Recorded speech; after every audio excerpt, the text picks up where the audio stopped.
Balade sonore rennaise, été 2020.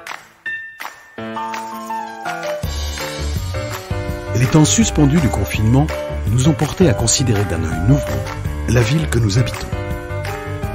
Un guide et une application ont été mis en place cet été, proposant 6 balades pour partir à la rencontre découverte de Rennes et de ses différents quartiers. Dans cette dynamique, nous avons réalisé 6 balades sonores pour tous ceux et celles qui ne peuvent se déplacer. Ce sont 6 interprétations de ces balades rennaises qui, nous l'espérons, vous permettront d'appréhender différemment le territoire et de mieux saisir ce qui fait sa singularité. Ces 6 balades sonores susciteront, sans aucun doute, des envies d'arpenter d'autres quartiers et d'en découvrir d'autres points de vue. En somme, de suivre d'autres lignes de désir.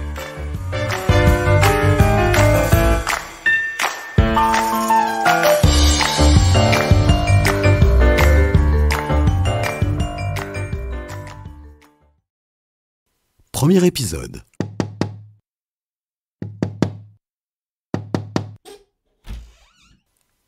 Venez, allez, venez.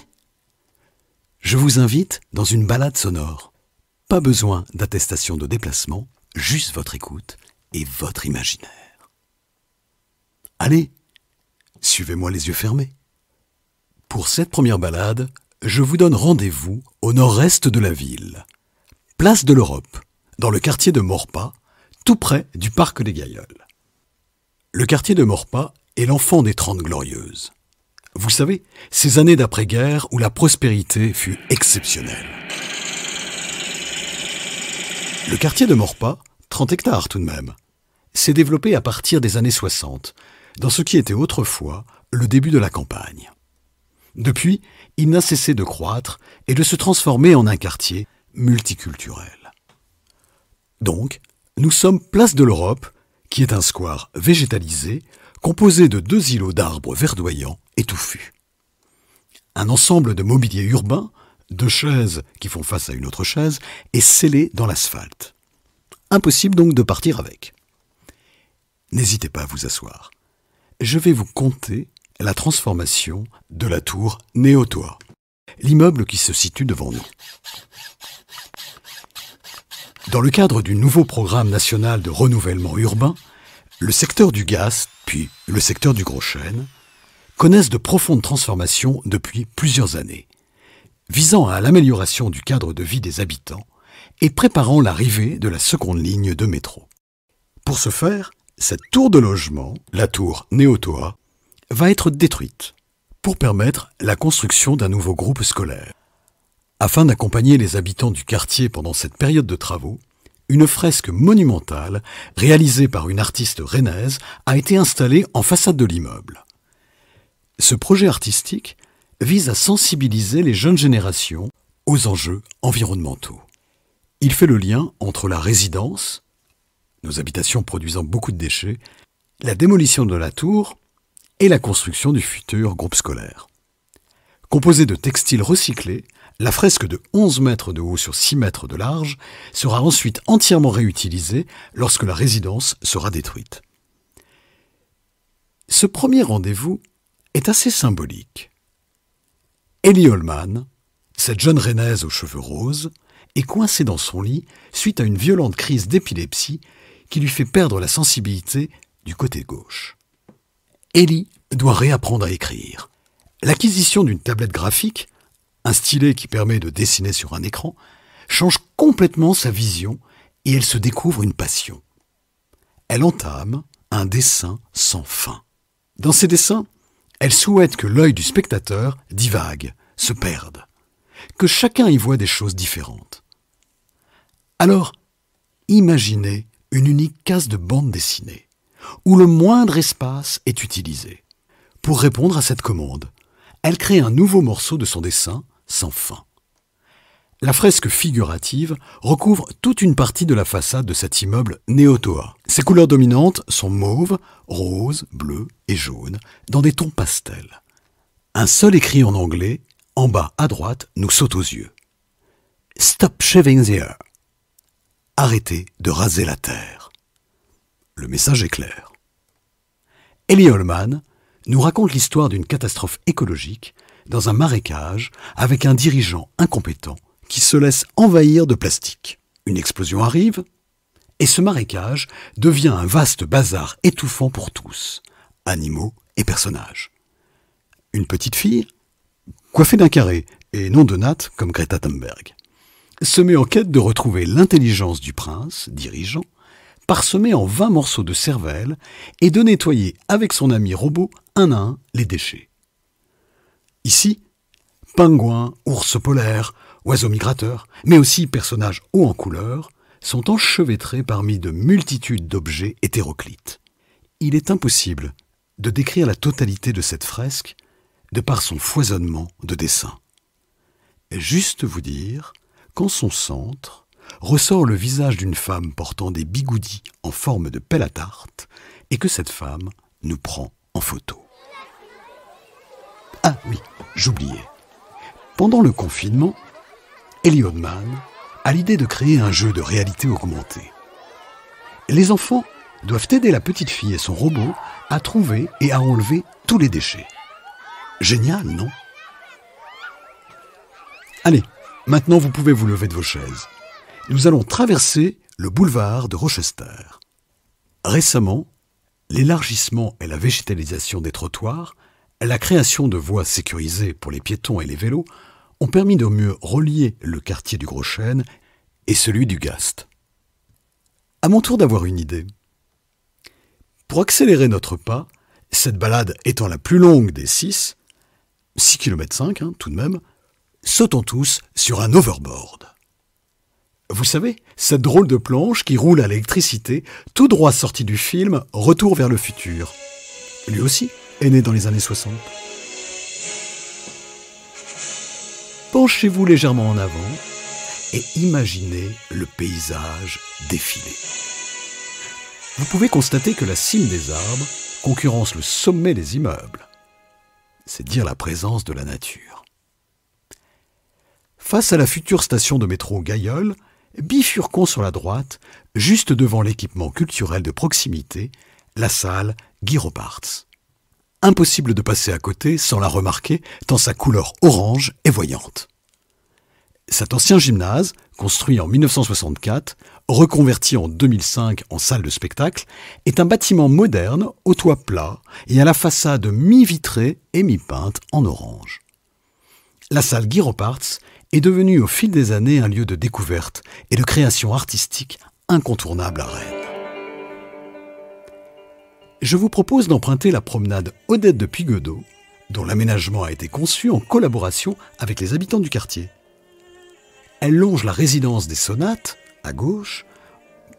Le nom est certainement un hommage au compositeur, chef d'orchestre breton, Guy Robarts.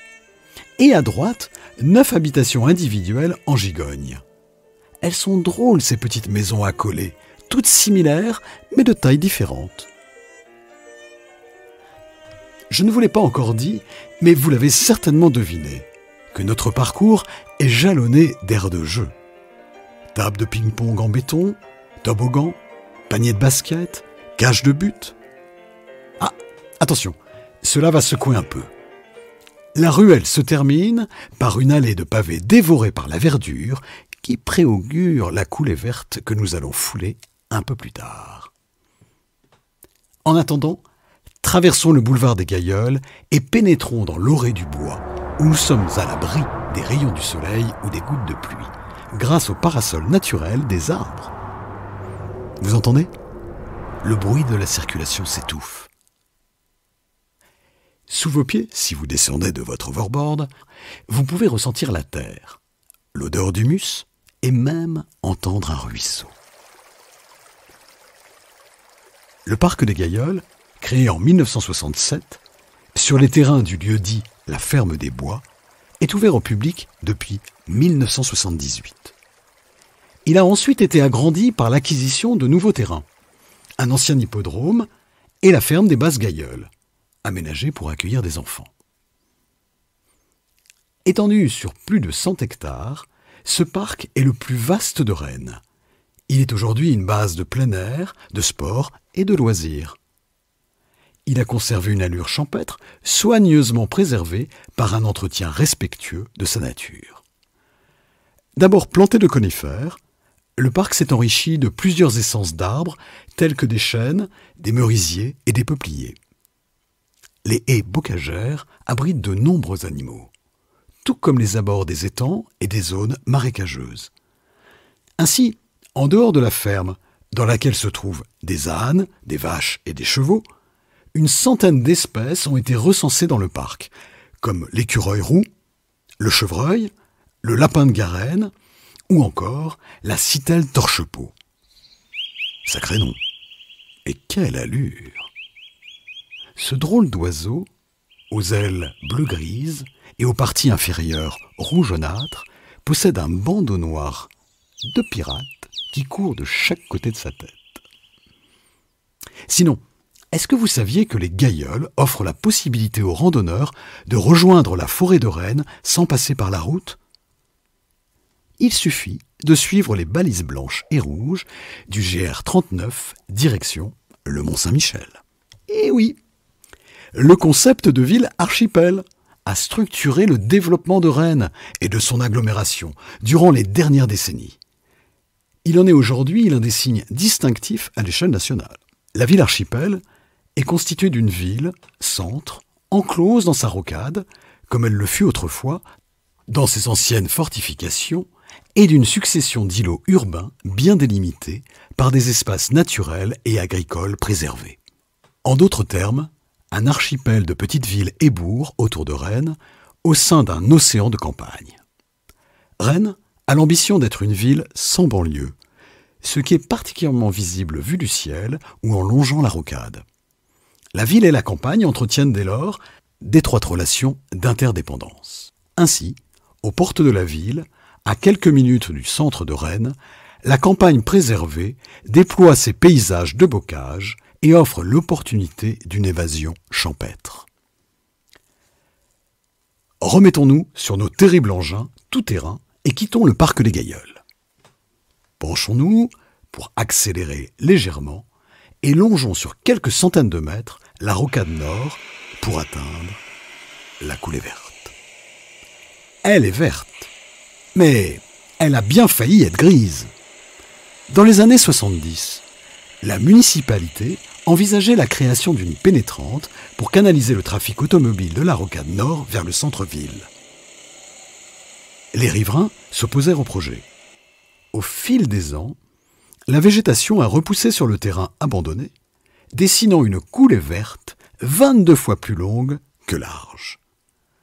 Le site naturel occupe désormais 17 hectares. Un chemin descend en pente douce jusqu'aux prairies Saint-Martin. Si vous voulez faire une pause casse-croûte, n'hésitez pas. Profitons de l'ombre créée par les arbres autour d'un calvaire en béton, la croix du Poirier-Nivet, qui est le nom certainement d'une ancienne ferme. Devant nous, une vaste étendue d'herbe haute nous attend. La plantation de jeunes arbres donnera un peu de frais à cet espace. À gauche de la coulée verte, on trouve 170 maisons individuelles, dites escargots, en raison de leur disposition. Enroulées les unes contre les autres, elles forment 2 coquilles d'escargots vues du ciel. Le lotissement des tournesols a fleuri dans les années 70. C'était l'un des premiers à Rennes. Son architecte est Georges Mayol, l'auteur de la barre Saint-Just et des horizons visibles au loin depuis les points hauts de la coulée verte. Toutes les maisons escargots sont dessinées sur le même modèle et représentent une première expérience locale et collective de logement individuel dense. Joggeurs, promeneurs, mais aussi des hommes en costume, à bicyclette, empruntent quotidiennement ce chemin. Je vous propose de nous arrêter quelques instants dans le passage souterrain construit sous le boulevard de l'Armorique. Le pont est soutenu par une douzaine de pylônes en béton. Et sur chaque pylône, une fresque sauvage, un graffiti. 100 mètres de mur sur 5 mètres de hauteur. Là aussi, c'est une belle page blanche. Bon, d'accord, plutôt grise. Les styles et les thèmes sont très variés, allant d'une meute de hyènes en passant par un squelette vert fluo ou d'une fleur protégée dans un diamant.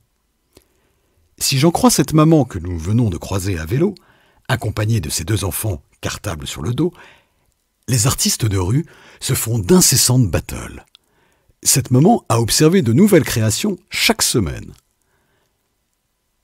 Savez-vous que 30 murs à Rennes sont autorisés aux graffeurs et aux street artistes?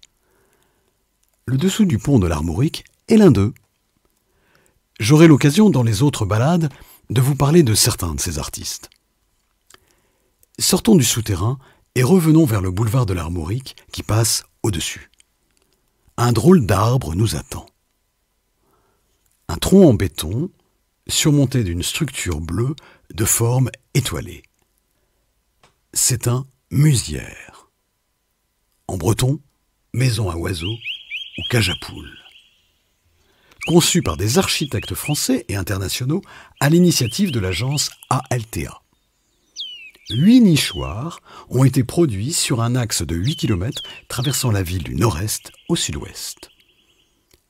Chaque nichoir constitue à la fois une réponse architecturale spécifique à un contexte urbain, dans des quartiers en pleine transformation, et un abri dédié à une espèce identifiée par la Ligue protectrice des oiseaux, partenaire scientifique de l'opération. Ici, cette architecture insolite est destinée aux mésanges. Et devinez ? Aux citelles torche-peau. Ce nichoir bleu reprend la forme étoilée du restaurant universitaire du campus de Beaulieu, conçu par Georges Mayol comme un écho contemporain à sa barge Saint-Just, visible au loin, ou à ses maisons escargots. Longeons le boulevard de l'Armorique, jusqu'au boulevard Patton. À l'angle des 2 axes de circulation, caché à l'abri des buissons, se trouve l'oratoire Notre-Dame des Brûlons, l'ancienne chapelle Saint-Sébastien. 2 bancs s'offrent à nous. Je vous en prie. L'oratoire est ouvert seulement l'été, certains après-midi. De petites bougies, symbolisant des prières, sont déposées régulièrement au pied de la grille d'entrée. À travers le grillage, nous pouvons apercevoir une statue de la Sainte Vierge, honorée de fleurs en plastique et de nombreuses plaques de remerciements. Ce n'est pas un secret, puisqu'un panneau nous le dit. La statue originale, celle en terre cuite datant du XVe, a été déplacée dans l'église Saint-Laurent, que nous visiterons un peu plus tard. L'oratoire possède des vitraux signés Marcel Guillard, qui évoquent une procession de 1625 visant à mettre fin à une épidémie de peste. Allez, empruntons l'avenue Patton, sur quelques mètres, afin de traverser le quartier du Gros Chêne et ses 10 tours de 15 étages. La future station de métro Gros Chêne nécessite de nombreux travaux d'aménagement des rues adjacentes et la rénovation de certaines habitations collectives. Un des événements spectaculaires récents a été la démolition de plusieurs cages d'escalier pour casser la forme massive, l'impression de barre, et créer un accès direct vers la future station de métro. Cette percée offre de nouveaux points de vue sur le quartier, en mettant notamment en valeur l'église Saint-Laurent et son clocher. L'ancienne église Saint-Laurent, l'une des premières fondées à Rennes et située plus au nord de la ville, a été très fortement endommagée par les bombardements d'août 1944. Elle a donc dû être remplacée. Après discussion entre le diocèse, la ville et l'office HLM, il a été décidé de la rebâtir rue de la Marbaudée. L'église, consacrée en 1963, incarne la modernité de l'époque, comme Saint-Clément à Clenay. Elle répond à l'exigence de construire vite et à peu de frais. Préfabriquée, briques creuses. Elle a été conçue par les architectes Yves Perrin et Georges Martin, qui ont collaboré avec Francis Pellerin pour les décors. L'église est coiffée d'une toiture basse, déstructurée en ardoise, et soutenue par un mur de parpaing ajouré qui laisse passer la lumière tandis que le chevet présente un éclairage indirect. Un clocher en béton, à la hauteur compétitive avec les immeubles alentours, se désolidarise de l'église. Il s'érige à une dizaine de mètres de l'édifice religieux. Une croix se dresse sur son toit plat, et un peu plus bas, un espace vide laisse apparaître une cloche. Je vous propose de continuer notre périple en direction de la rue de Fougères et de nous arrêter à l'angle du boulevard de Metz, à la maison de l'Octroi. Au XIXe siècle, Rennes, à l'instar de Paris ou d'autres grandes villes, possède plusieurs maisons d'octroi le long des axes importants. Vous savez, la contribution indirecte perçue par les municipalités sur les marchandises importées. L'architecte Jean-Baptiste Marteneau, qui est à l'origine de nombreux bâtiments à Rennes, a proposé pour cet édifice un schéma traditionnel, une façade à pans coupés sur laquelle est écrit « Octroi », sommet d'un fronton aux arbres de la ville. Le blason est composé de 6 bandes verticales d'argent et de sable, et sur la partie supérieure de l'écu, 5 mouchetures d'hermine sont alignées. Rappelons que l'hermine symbolise le courage, la noblesse, la pureté. Après la Seconde Guerre mondiale, les maisons d'octroi perdent de leur utilité et sont supprimées. Généralement détruites, certaines ont cependant été intégrées dans le tissu urbain, comme c'est le cas pour celle-ci. Aujourd'hui, au 122 rue de Fougères, une banque très populaire vous y attend. Allez, remontons la rue de Fougères, l'ancienne voie gallo-romaine de Bayeux. Au XVe siècle, elle était pavée jusqu'au château de Maurepas, dont le nom est mentionné dès le XIIIe siècle. Il fut reconstruit au XVIIe et détruit en 1967. 2 artistes rennaises, Blanche Le Lièpre et Morgane Le Cuf, ont fait un travail de recherche autour des légendes urbaines présentes sur Rennes. Leur intérêt s'est porté sur la légende de ce château, que l'on disait hanté. En 2019, soutenues par le Cercle Celtique, elles ont parcouru le quartier à la rencontre des habitants pour collecter les souvenirs, les histoires encore présentes autour de cette demeure disparue. Et elles ont créé un spectacle qu'elles ont joué, Salle Reparts. Si vous le désirez, certains peuvent bifurquer vers le parc de Maurepas, créé en 1936, et étant le premier parc hygiéniste avec ses larges pelouses accessibles au public. Vous emprunterez pour cela le square Francis Pellerin, avec son allée très fleurie, où des effluves de lavande ou d'hortensia viendront envoûter vos narines. Pour les autres, je vous propose de revenir vers la place de l'Europe via le jardin du Bonheur. Dans ce jardin, de somptueux conifères surplombent les aires de jeu des enfants. Et nous trouverons aussi des parcelles de jardin partagées. Une table de pique-nique nous accueille et des pancartes nous informent. Ici, nous semons, cultivons, récoltons et partageons. Un jardin pour le plaisir, atelier cuisine et des projets pour le quartier. Rajoutons une belle initiative. Ce collectif a planté des fleurs destinées aux tombes des personnes démunies du cimetière de l'Est. Voilà, le temps est venu de nous séparer. Cette première balade sonore est terminée. Je vous propose de nous retrouver prochainement pour le 2e épisode de l'été.